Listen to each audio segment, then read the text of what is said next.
আমরা মরণের কথা ভুলে গেছি। আমরা যে মরবো, মরণের পরে কবরে যাব, কবর থেকে আমাদেরকে হাসরে উঠাবে, এই জিনিসগুলি আজকে আমরা ভুলে গেছি। ঠিক না বলেন? ঠিক না বলেন? আমরা আজকে এগুলি ভুলে গেছি। আমরা অনেক মনে করি দুনিয়াটাই মনে হয় আমার জন্য খুব আরাম। আসলে কি দুনিয়াতে এক সেকেন্ডের ভরসা আছে? জোরে কোন আছে? গত 3 দিন আগে আমাদের গ্রামে মঙ্গলবারে আপনার এক ভগ্নিপতি আমাদের গ্রামে থাকে, ফজরের নামাজ পড়ে বের হয়েছে। 3 থেকে 4 মিনিটের ভিতরে উনি মুড়ে আসতে চাইছিল, আসতে পারে নাই, এক জায়গায় বসে গেছে, সেখানে ওনার দম চলে গেছে। একবার সুস্থ ভালো মানুষ। উনি কি ভাবছিল উনি ফজর নামাজ পড়ে যাচ্ছিল, মুড়ে চা খাবে, কত বড় আশা ছিল, পকেটে টাকা নিয়ে যাচ্ছে, কিন্তু সেখানে সে চা খাওয়া হলো না। তাহলে এই দুনিয়াটা আমরা কিসের তো বড়াই করি, কিসের তো অহংকার করি? আমরা তো মনে করতেছি দুনিয়াটা বলতে আমার রং তামাশার জন্য আল্লাহ দিছে। আল্লাহ কয় না। আল্লাহ পাক রব্বুল আলামিন কালামুল্লাহ শরীফের মধ্যে ঘোষণা দিয়েছেন, বিসমিল্লাহির রহমানির রহিম, কাইফা তাকফুরুনা বিল্লাহি ওয়া কুনতুম আমওয়াতান ফাআহইয়াকুম সুম্মা ইউমীতুকুম সুম্মা ইউহয়ীকুম সুম্মা ইলাইহি তুরজাউন। সুবহান আল্লাহু আকবার। আল্লাহ কই তোমরা ছিলাম, তোমরা কিভাবে আমি আল্লাহর নাশুকরি করো, কিভাবে আমি আল্লাহর সাথে তোমরা কুফরি করো, কিভাবে আমি আল্লাহকে ভুলে দাও, কিভাবে আমি আল্লাহকে তোমরা অস্বীকার করো। কাইফা তাকফুরুনা বিল্লাহ, কিভাবে আমি আল্লাহকে তোমরা ভুলে যাও। আমি আল্লাহর আলোচনা হবে, আমার বন্ধুর সম্মান হবে, সেখানে তোমরা কেন আসো না? কেন তোমরা মসজিদের মধ্যে আমি আল্লাহর সেজদা দেওয়ার জন্য যাও না? কি কারণে তোমরা আমি আল্লাহকে ভুলে গেলাম? এই বান্দা, তুমি তো ছিলাম মৃত, তোমারে আমি আল্লাহ প্রাণ দিছি। আমরা কি ছিলাম? আমরা কি ছিলাম? কাইফা তাকফুরুনা বিল্লাহি ওয়া কুনতুম আমওয়াতা। আল্লাহ কই তোমরা মৃত ছিলা। তুমি যখন মায়ের গর্ভের মধ্যে তোমার শরীরের গোশত টুকরা হয়, এরপরে হাড্ডি হয়, তখনও রূহ দেওয়া হয় নাই, তোমার টাকসার গঠন করা হয়, এরপরে আমি আল্লাহ রূহ দিলাম, তোমারে জিন্দা বানাইলাম, এরপরে তুমি দুনিয়ার মধ্যে আসলা। দুনিয়ার মধ্যে আসার পরে আল্লাহ কই সুম্মা ইউমীতুকুম, আবার তোমার মরণ হবে। এরপরে আল্লাহ কই সুম্মা ইউহয়ীকুম, আবার তোমাকে জিন্দা করা হবে।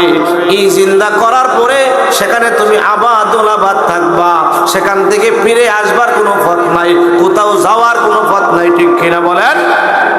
যদি আপনি দুনিয়ার মধ্যে ভালো কাজ করেন তাহলে আপনার মরণটা হবে ভালো।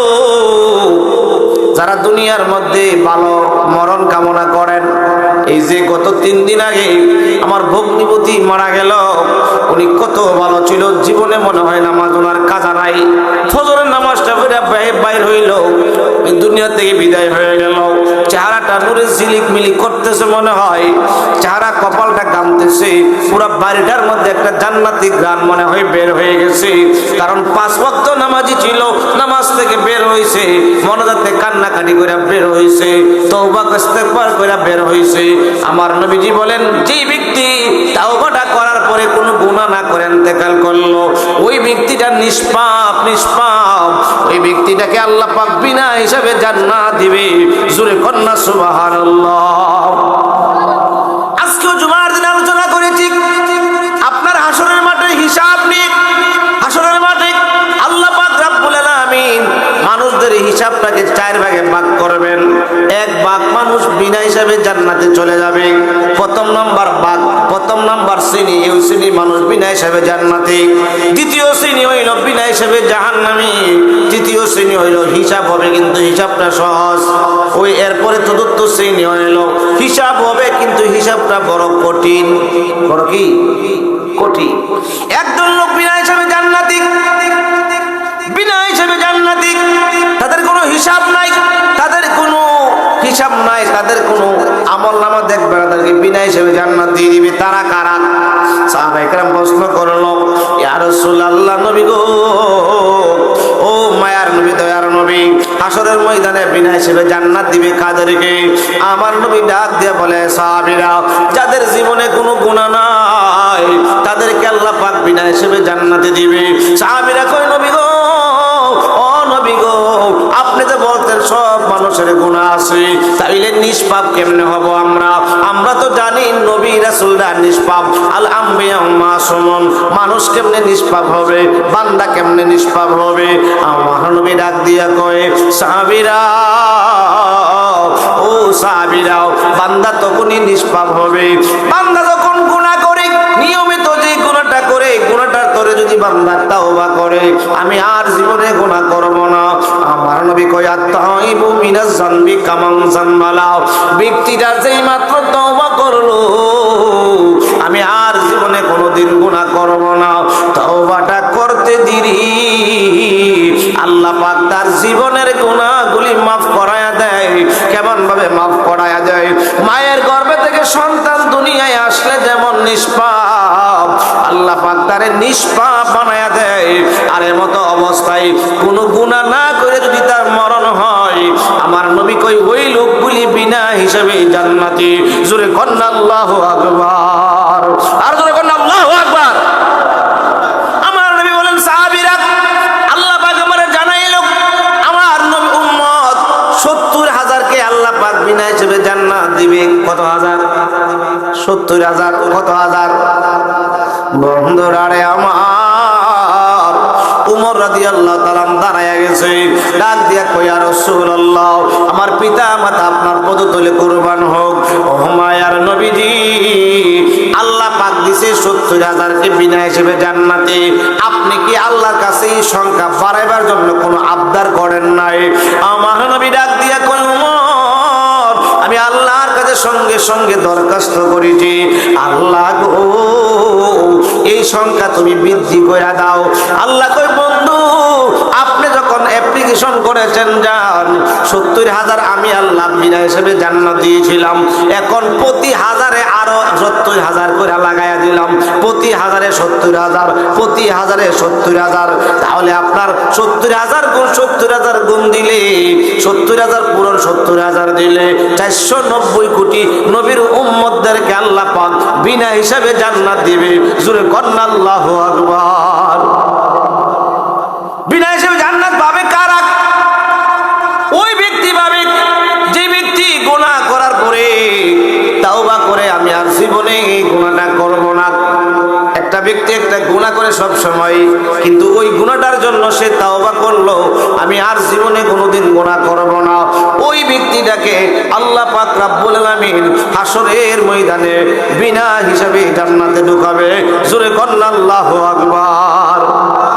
দ্বিতীয় দল হলো বিনা হিসাবে জাহান্নামী, কোনো হিসাব কিতাব নাই, আমলনামা দেখবে না, ডাইরেক্ট জাহান্নামে ঢুকাই দিবে। এদের শ্রেণী অনেক, এগুলি বলতে গেলে ঘন্টার পর ঘন্টা সময় লাগবে। অল্প একটু ধারণা দেওয়া যায়, ইহুদি, খ্রিস্টান, নাসারা, মুনাফিক, এর মধ্যে আপনার মুসলমানদের মধ্যে এক শ্রেণী আছে যারা আপনার মুরতাদ হয়ে যায়। কুরআন হাদিসের ভাষায় মুরতাদ কাকে বলে? কোন ব্যক্তি 50 বছর পর্যন্ত জানতো সুদ খাওয়া হারাম, 50 বছর পরে নিজে নিজে বাচ্চা নিজের সুদ খাওয়া হালাল, আছে না নাই? বলে, চাচা, ব্যাংকের মধ্যে টাকা রাখা সুদ খান। হুজুর, এটা সুদ না, এটা ইন্টারেস্ট। কি কি কি কি এটা ইন্টারেস্ট। এই যে সুদ রে ইন্টারেস্ট মনে করলেন হারাম না, এটা হালাল। 50 বছর মনে করছিলেন হারাম, 50 বছর পরে মনে করেন এটা হালাল। ওই যে হারাম রে কুরআন সুন্নাহ ইজমা কিয়াস দ্বারা যারা হারামটা আপনি হালাল মনে করলেন, এই করার কারণে আপনি মুরতাদ হয়ে গেলেন। যারা মুরতাদ হয়ে যাবে কাফের কুফফারদের মতন, আল্লাহ পাক কুরআনে তাদের ব্যাপারে বলছে, যারা মুরতাদ হয়ে যায় আল্লাহ পাক তাদেরকে বিনা হিসাবে জাহান্নামে দিয়ে দিবে, জাহান্নামে দিয়ে দিবে, কোনো হিসাব নাই। তৃতীয় প্রকার হইল যাদের হিসাব হবে, কিন্তু হিসাবটা হবে সহজ হিসাব। হিসাব সহজ। সাহাবায়ে কেরাম জিজ্ঞেস করলো, ইয়া রাসূলুল্লাহ, সহজ হিসাব আবার কোনটা? আমার নবী ডাক দিয়ে কই, সাহাবীরা, সহজ হিসাব হইল আল্লাহ পাক রব্বুল আলামিন বান্দার আমলনামা দিবে এক জায়গায়, এবার আল্লাহ পাক রব্বুল আলামিন বান্দাকে যে 2টা চোখ দিয়েছিল, চোখ রাখবে এক জায়গায়। আল্লাহ বলবে, বান্দা, তুমি যে দুনিয়ার মধ্যে আমল করছো, আমার যে তোমারে দুইটা চক্ষু দিয়েছিলাম, এই চক্ষুর বদলা তোমার আমলগুলি আমি নিয়ে গেলাম। আল্লাহু আকবার। আমল করছে, আমল চোখের আল্লাহ কই তোমার আমি দুইটা চোখ দিছিলাম, এই দুইটা চোখের দাম তোমার আমল আমি নিয়ে গেছি। বান্দা তো এবার কাঁপতে থাকবে, আল্লাহ আমার তো জাহান্নাম ছাড়া উপায় নাই। নবীজি বলেন হাসরের ময়দানে আল্লাহ পাক রব্বুল আলামিন পর্দা টানায়া তাদের হিসাব সহজ হবে এমন ভাবে পর্দা টানাবে, ওই পর্দার ভিতরে ওই ব্যক্তি আর আল্লাহ থাকবে, আর কেউ থাকবে না। সে আল্লাহরে দেখবে, তোরে কন্যা সুবহানাল্লাহ। ওই ব্যক্তি আর আল্লাহ থাকবে, আল্লাহকে দেখবে এমন ভাবে হাসরের মধ্যে তাদের হিসাব সহজ হবে। প্রত্যেককে আপনার পর্দার ভিতরে নিয়ে আল্লাহ বিচার করবে। কেমন বিচার? একদিকে রাখবে আপনার আমল নামা, আরেক দিকে আমল নামার নেক আমল, আরেক দিকে রাখবে আপনার গুনাহগুলি, আরেক দিকে রাখবে আল্লাহ পাক রব্বুল আলামিন আপনাকে 50 বছর 60 বছর যে নিয়ামতগুলি খাওয়াইছে, ফল ফলাদিগুলি খাওয়াইছে, এগুলি রাখবে এক জায়গায়। এবার আল্লাহ ডাক দিয়ে বলবে, বান্দা তুমি যে 60 বছরের মতো বন্দেগী করছো, 60 বছর আমি তোমারে যে নাজ নিয়ামত খাওয়াইলাম, এটির বদলা আমল আমি নিয়ে নিলাম। আল্লাহু আকবার, আল্লাহু আকবার না। এবার বান্দা বলবে, আল্লাহ এখন তো আমার সওয়াব নাই, গুনাহ। আল্লাহ বলবেন, বান্দা আমি তোমার উপরে রোজা ফরজ করেছিলাম, রোজা পালন করেছো। বান্দা আমি তোমার জন্য নামাজ ফরজ করেছিলাম, নামাজ পড়েছো। তুমি হক পথে চলেছো, হালাল পথে চলেছো, সুদ নেও না, ঘুষ নেও না, মানুষের মনে কষ্ট দেও নাই। যাও বান্দারে, আমি আল্লাহ আমার রহমতের দরিয়ায় জুস দিয়ে আমি তোমার গুনাহগুলির সওয়াবে পরিণত করে দিলাম। আমি আল্লাহ তোমারে জান্নাতবাসী বানায়া দিলাম। জোরে কন্না আল্লাহু আকবার। আরেকদল তাদের হিসাব হবে কঠিন। বাজারে 4টা দলের আলোচনা করতে গেলে 4 ঘন্টা সময়ের দরকার, বিস্তারিত বললে কোরআন হাদিস দিয়া।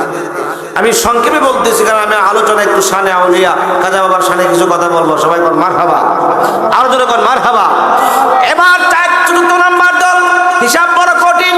সাহাবায়ে কেরাম জিজ্ঞাসা করলো, ইয়া রাসূলুল্লাহ কঠিন হিসাবটা কি? আমার নবী ডাক দিয়া কই, সাহাবীরা রে কঠিন হিসাবটা হইলো আল্লাহ পাক বান্দারে বলবে, এই বান্দা আলেম ওলামার বলছিল সুদ খাওয়া হারাম, সুদ খাইলে 72 প্রকার গুনাহ, নিম্ন গুনাহ মার সাথে জিনা করা। এই বান্দা তুই সুদ খাইলে কেন? এই বান্দা তুই ঘুষ খাইলে কেন? এই বান্দা তুই নামাজ পড়লে না কেন? এই বান্দা তুই রোজা রাখলে না কেন? এই বান্দা বাবুল মিয়ার বাড়িতে মাহফিল হইছিল, কোরআন হাদিসের আলোচনা হইছিল, বসলে না কেন? আল্লাহ যদি কেন প্রশ্নটা করে বান্দারে, ওই বান্দার আর উপায় থাকবে না। তখন সে বুঝতে পারবে সে জাহান্নামী, সে জাহান্নামী, সে জাহান্নামী। ঠিক কিনা বলেন, ঠিক কিনা বলেন? সে বুঝতে পারবে সে জাহান্নামী। এবার আল্লাহ বলবে, এগুলি করলে কেন? বান্দা বলবে, আল্লাহ এগুলি সব মিথ্যা কইতেছেন, আমি একটাও করি না। আমি কি একটাও? আমি একটাও করি নাই। আল্লাহ পাক রব্বুল আলামিন তখন আপনার জমিনে কথা বলবে।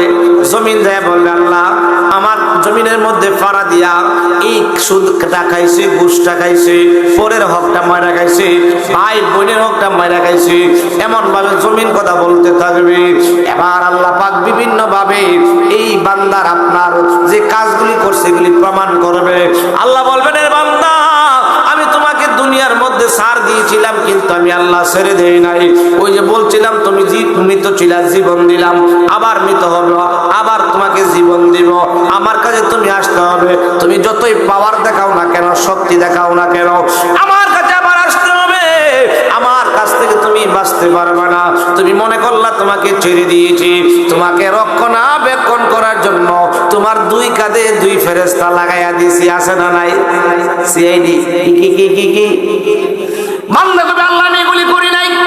আল্লাহ বলবে, করস নাই, তাহলে রাখ, তাহলে ভিডিও দেখাই। কি দেখায়? কি দেখায়? কি দেখায়? ভিডিও দেখাই। কিরামান কাতিবিনা মা ইয়ালামুনা মা তাফআলুন। এবার কিরামান কাতিবিন, ওই যে 2 কাঁধের মধ্যে বৈশাখ, আপনি যে মাহফিলে আসছেন সওয়াব সেটা রেকর্ড করেছে, আপনি যে গুনার কাজে গেছেন এটাও রেকর্ড করছে। আজকে যেমন ওয়াজ মাহফিলে দেখেন দেখেন এই যে ক্যামেরাগুলি ভিডিও করতেছে, আমরা যে আলোচনাগুলি করি এগুলি বিভিন্ন মিডিয়ার মধ্যে চলে যায়, আপনি দেখতে পারবেন। আমি যদি এখানে একটা ভুল কথা বলি এটাও বের করতে পারবেন, ঠিক না বলেন? অনেক সময় বাজারে ঘাটে দোকান ঘাটে চুরি হয়, সিসি ক্যামেরার মাধ্যমে চুর ধরা হয়, সিসি ক্যামেরা দেখে চুরি বিচার করা হয়, ঠিক না বলেন? আল্লাহ কই দুনিয়ার সিসি ক্যামেরা আমার ক্যামেরার মতো না। দুনিয়ার সিসি ক্যামেরা বিভিন্ন যন্ত্রাংশিক সমস্যার কারণে বন্ধ থাকতে পারে, কারেন্ট না থাকলে বন্ধ থাকতে পারে, ব্যাটারির পাওয়ার না থাকলে বন্ধ থাকতে পারে। এ দুনিয়ার বান্দারা, আমি যে কিরামান কাতিমিন তোমার দুই কাঁধের মধ্যে দুইজন ফেরেশতা দিলাম, 24 ঘন্টা ডিউটি, 1 সেকেন্ডের জন্য অফ নাই। চুল পরিমাণ যদি গুনাহ করো এটাও তুমি দেখবা, যদি চুল পরিমাণ নেক আমল করো এটাও দেখবা। ফামাইয়ামাল মিসকালা দাররাতিন খায়রান ইয়ারা ওয়া মাইয়ামাল মিসকালা দাররাতিন শাররান ইয়ারা। ঠিক না বলে? ঠিক না বলেন? যারা পরিমাণ নেক করবেন এটাও পাবেন, যারা পরিমাণ গুনাহ করবেন এটাও পাবেন। হাসরের ময়দানে আল্লাহ পাক কারো সাথে কোনো জুলুম করবে না, ঠিক কিনা বলেন? এজন্য বাজার আলোচনা করতে গেলে একটা পরিবেশ লাগে। অনেক মানুষ আছেন বাড়ি ঘরে ঘুমাইতেছে, এমনও হতে পারে আজকের এই মাহফিলটা আপনি আমার কারোর জন্য জীবনের শেষ মাহফিল হইতে পারে। পারে কি পারে না? জোরে কর না, পারে কি পারে না? হাসরের মাঠে 5টা প্রশ্নের উত্তর না দিয়ে কোন বান্দা পার হতে পারবে না। প্রথম নাম্বার প্রশ্ন হইল, বান্দা তোমার জীবনটা কোন কাজে কাটাইলা? বলে আল্লাহ খাইলাম আর ঘুমাইলাম। আল্লাহ বলবে খাইলে আর ঘুমাইলে তুই তো কুকুরের জিন্দগি করলে, কুকুর তো খায় আর ঘুমায়, পচরা পায়খানা করে শেষ করে যায়। এ বান্দা জীবনটা কোন কাজে কাটাইলা? আল্লাহ পাক প্রথম নাম্বার প্রশ্ন করবে। এই জন্য আল্লাহ পাক আমাদেরকে জীবন দিয়েছে ভালো কাজ করার জন্য, আল্লাহর ইবাদত বন্দেগী করার জন্য। কোরআন সুন্নাহর আলোচনা হবে, সেখানে বসবার জন্য আল্লাহ পাক আমাদের জিন্দেগি দিয়েছে, নাকি ঘুরবার জন্য, খাইবার জন্য, ঘুমাইবার জন্য দিয়েছে? ঘুমাবো, কিন্তু আল্লাহ পাকের হুকুম আহকাম বলে আদায় করি, ঠিক কিনা বলেন? দ্বিতীয় নাম্বার জিজ্ঞাসা করবে, যৌবন বয়সটা কোন কাজে লাগাইছো? যৌবন বয়সে ইবাদত বন্দেগী করছো কিনা? আজকে দেখা যায় আমাদের যুবকরা বিভিন্ন ভেবে বিভিন্ন দিকে অ্যাট্রাক্টেড হয়ে পড়ছে। ইবাদতের খোঁজ নাই, নামাজের খোঁজ নাই, রোজার খোঁজ নাই, পিতামাতার খেদমতের খবর নাই। যুবকরা নিজের মন গড়া মতো চলতেছে, অথচ এই যুবক বয়সের দাম কত? আল্লাহ পাক রব্বুল আলামিন জিজ্ঞাসা করবে, যৌবন বয়সটা কোন কাজে লাগাইছো? জোরে করেন আল্লাহু আকবার। আপনার 3 শ্রেণীর মুমিন বান্দারা পেনশন পাবে আল্লাহ পাকের দরবারে। যেমন দুনিয়ার মধ্যে, বাংলাদেশের মধ্যে সরকারি চাকরি করলে চাকরির বয়স যখন শেষ হয় পেনশন পায়। 3 শ্রেণীর মানুষ পেনশন পাবে। কয় শ্রেণীর মানুষ? 3 শ্রেণীর মানুষ। 1 নাম্বার হইল যৌবন বয়সে যারা ইবাদত করছে, বৃদ্ধ হয়ে গেলে, যদি আপনার শরীর অসুস্থ হয়ে গেছে, বৃদ্ধ মানুষ এখন গিয়ে মসজিদে নামাজটা পড়তে পারে না।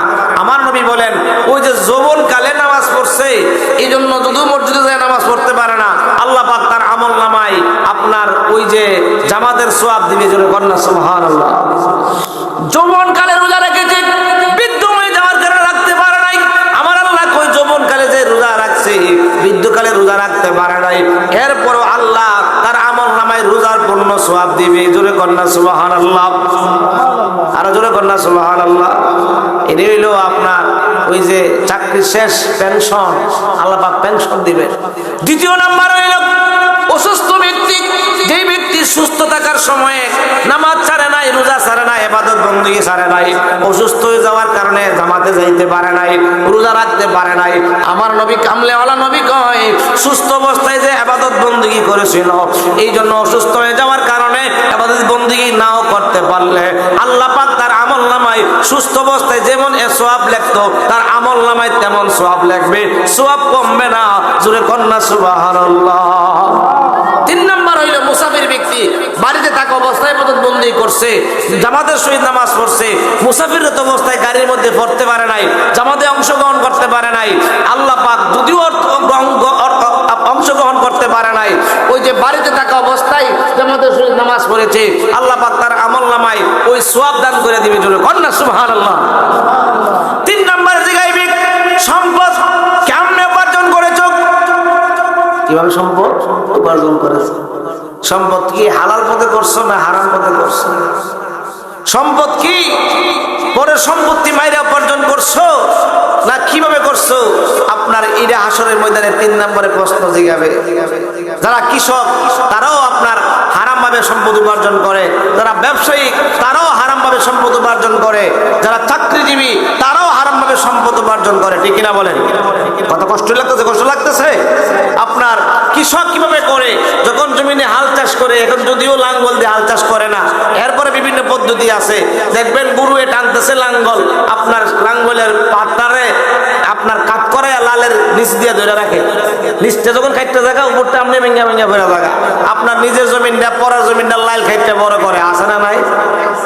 হাসরের ময়দানে আমার নবী বলেন, আল্লাহ পাক রব্বুল আলামিন ওই ব্যক্তির মাথার মধ্যে 7টা জমিনকে তুলে ধরবে। দেখো কত মজা। দুনিয়ার মধ্যে পরের সম্পদ নিয়ে যাইতাম। কৃষক এইভাবে হারাম ভাবে নিজের সম্পদ ভরে করে সম্পদ উপার্জন করে। ব্যবসায়ী ওজনের মধ্যে কম দিয়া সম্পদ উপার্জন করে।